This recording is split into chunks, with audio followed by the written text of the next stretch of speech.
A couple of more subjects. Again, the theme of my questions is a bit similar to the last two or three questions. Is again, gratitude is something that you mentioned, but yeah, again, yeah, so that's a bit like positive thinking. In that, if you're grateful about everything, then you're going to get flabby and lazy and die soon. So you got to create a dissatisfaction sometimes when you're too cozy. So that's what I was thinking about gratitude. I was thinking of gratitude the same way as I was thinking about positive thinking. So yeah. So it has a correlation, positive thinking, no doubt. But I found gratitude to be very useful. See, it starts off as of a just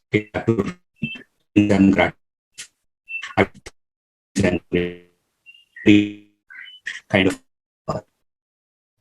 okay. I kept doing it. One thing that changed for me was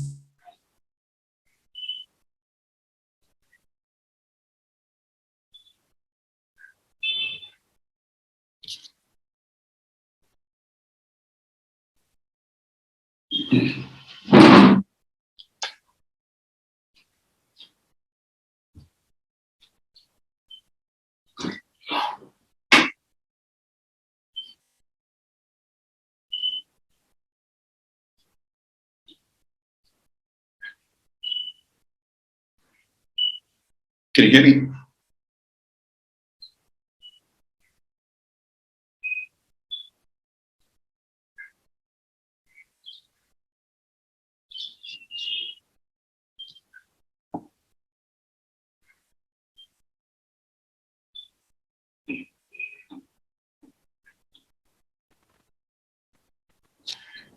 okay.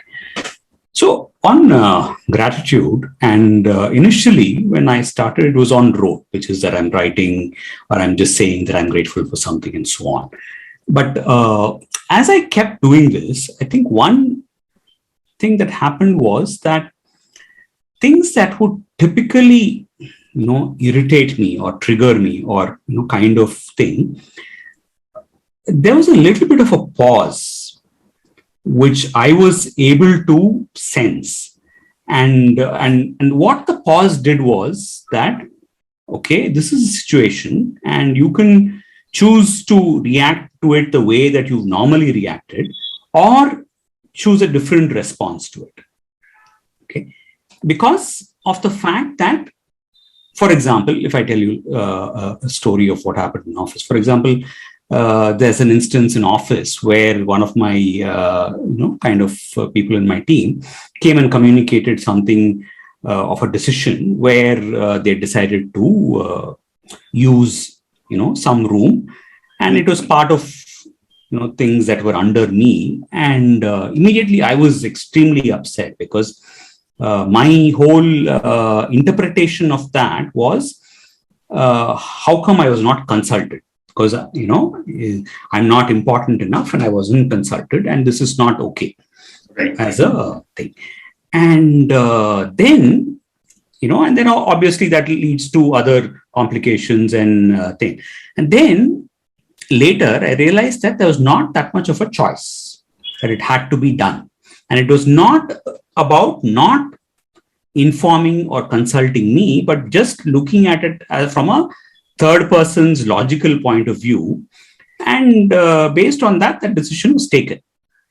It is for me, but for me, the whole thing was not about the decision, but the fact that somewhere I was not being considered as important enough.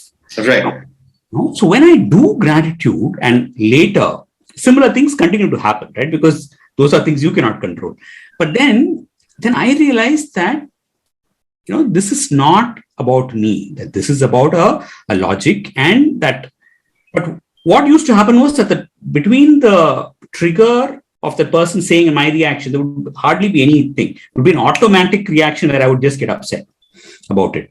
Now, as I started being, practicing more of gratitude, what I realized is this whole thing, that later what I got to know as a thing, that allowance, that perhaps there is a different, reason for this. And, I don't need to get upset immediately, but I need to perhaps understand this more, was a shift that was possible for me.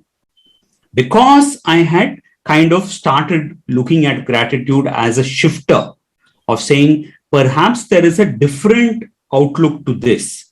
And that may be a more positive, I don't know what outlook per se as a thing, but perhaps there is just a different outlook rather than my imagined trigger. Okay. That allowance in that moment, saying that, okay, and so the reference and response was, okay, so what happened? Rather than saying, how can you do it? The response changed to what happened. Okay. To understand and say that maybe they have a reasoning to do this in a certain way. I just need to understand this slightly better. Now, the shift in the mindset for me was possible because of gratitude. And even though it started as something which was a little bit, kind of, okay, does all this work kind of a thing, I've certainly found it to be useful if done with the right mindset, which is that because you have to be grateful for everything. We take so many things for granted. Yeah. There are problems, there are issues and all that. But the fact is that despite all that, you are privileged. Despite all that, you are lucky. Despite all that, you are, and so the need to be grateful is always there, because what is the guarantee that you'll be alive tomorrow? There is no guarantee. What's the guarantee that the comforts will remain? There is no. But because we take it for granted, we don't understand it. And I think that's the main shift. When you don't take things for granted, then you appreciate what you have. That shifts you. When you appreciate what you have for what it is, then you are not complaining.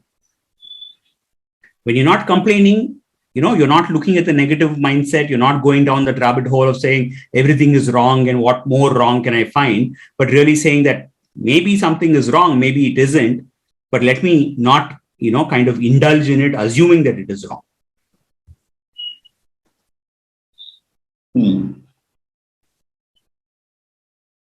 It's more objective way of looking at it. And just allowance. For me, it was mainly that allowance in that thing of saying, perhaps there is a different reality to something. And let me assume that there is a different reality, because if I don't, it affects me. I get stressed. I react negatively. Then the person who's, kind of listening to me is at the receiving end of that, kind of stuff. So it's not worth it. And so when I let it, kind of be there and say, let me just allow an alternate reality to be there. Let me make it more explorative.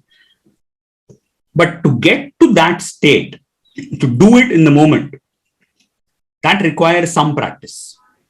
It requires you to be more, to not automatically orient yourself towards that, complaining mode and finding fault mode, and say that, okay, maybe they are, but we have to deal with it differently. Let me have that, kind of pause to then, deal with it slightly differently.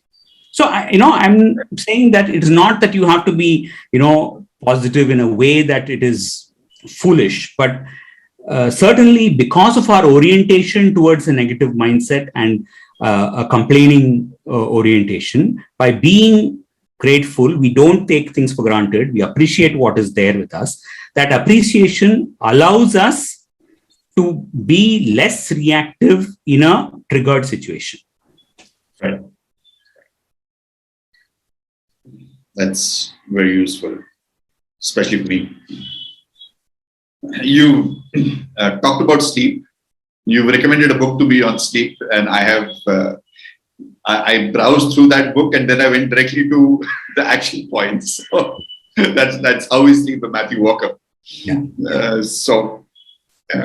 To talk about sleep, I think will take a long time, but I'll leave it to you. You could either talk about it in a detailed way, or you could say these are the top two most valuable tips to get sleep. I leave it totally to you.